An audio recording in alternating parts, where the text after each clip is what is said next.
guys are headed to Florida. It's warm and hot. Do you get faster there? How do you adjust from the snow cold, the game at the AFC Championship game, and now really have different conditions? You guys did it for Mexico City perfectly, but this is different. You're going to be there a lot. Yeah, Coach Reed's been preaching to us really since like the playoffs started. We had the bye week. We did extra conditioning on the side.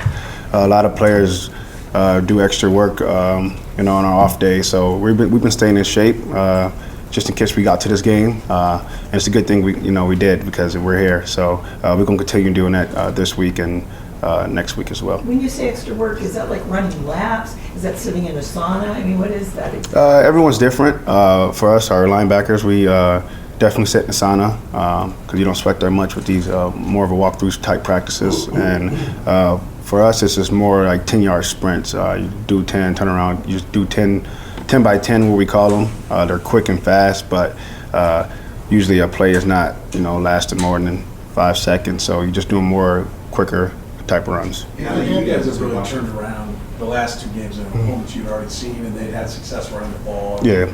You put an end to that. This is another team that runs the ball really well, but it's not maybe the big physical backs, the kinds that run over. Is stopping the run, or is it different when you got more of, say, a halfback versus the kind of fullback types that you've been facing? Yeah, stopping the run is stopping the run. If you see their game last week, I think he rushed for, 200-something yards.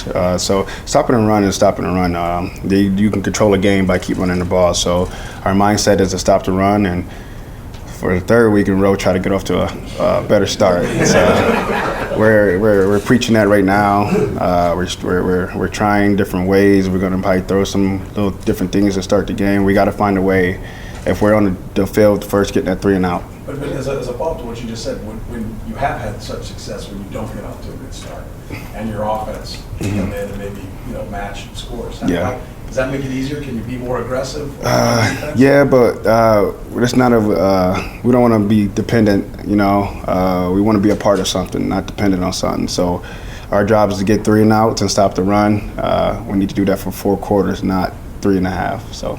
Anthony, how do you account for the way you guys played run defense against Tennessee this time as opposed to the last time? Yeah, like I said before, we had a solid game the first time. We gave about 4 or 5 runs that was just self wounds that we just didn't line up right or just didn't communicate right. And he bust I think it was a 70-yarder on us the first time we played. So all we did different was just line up and had a different mindset for 4 quarters.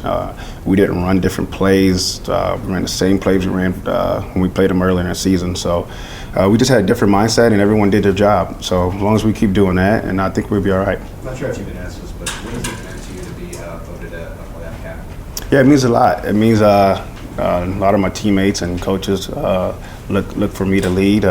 Being a linebacker, you couldn't ask for anything more. So I'm here just continue trying to lead and just do it one more time for this year. Anthony, Patrick was in here talking about he handled the distractions by taking care of tickets and family stuff before game plan. How are you handling all the distractions that come with all of this? Yeah, there is a lot.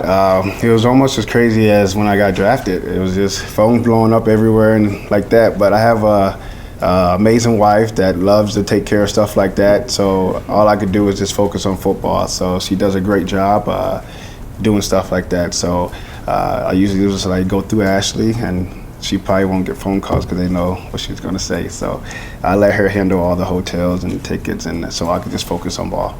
Anthony, were you able to see what Frank Clark said after the game, and talk about, if you did see what he said, what part of it that he said that you were actually able to, take in and then figure out what he meant by saying that to me? I'm not sure. Frank Clark says a lot of stuff. So what did he say?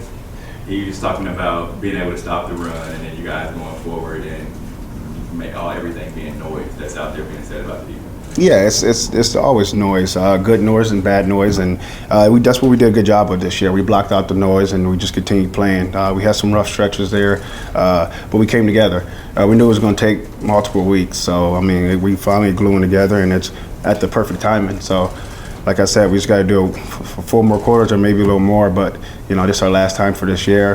We get to play in the big game, and we're just so excited for it. Tyler, keep preaching championship swagger. You feel like you guys have that? Yeah, and championship swagger for me is just confidence. A group that's very confident and just playing free. So we've been doing that lately. So we just got to keep preparing so we can, have it, for the Sunday. How do you evaluate San Francisco? You look at Jimmy Garoppolo, you look at their running game. When you look at their offense, what are some of the things you're thinking about? Do they remind you of somebody you've played in the AFC? No, they're very different.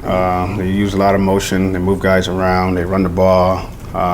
Don't take a lot of deep shots, but when they do, they're very effective. So every week's a new challenge. We played them a little bit in the preseason. We had some starters out there for a couple of drives, so got a little look at them. But I mean, most guys and most coaches don't pull out everything in the preseason. So we got a lot of tape.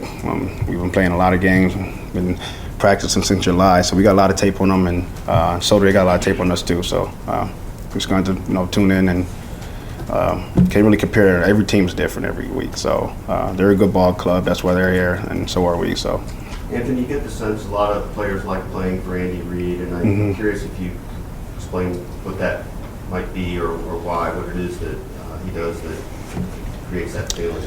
Yeah, I mean, he's a very laid-back guy. He's a player coach.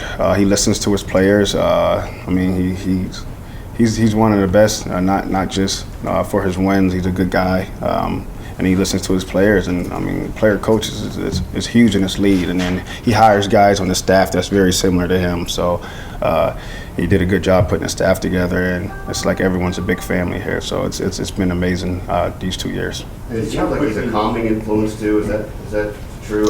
I'm sorry, say that. Looking at it, it seems like he's a calming influence when maybe things haven't started fast or things like that in these last couple of weeks. Does that make a difference? Yeah, I mean, I feel like he's even keel, and he put that inside of all of us. We never get too high, too low in a moment. When your leader's doing that, everyone can feed off of that. So, yeah.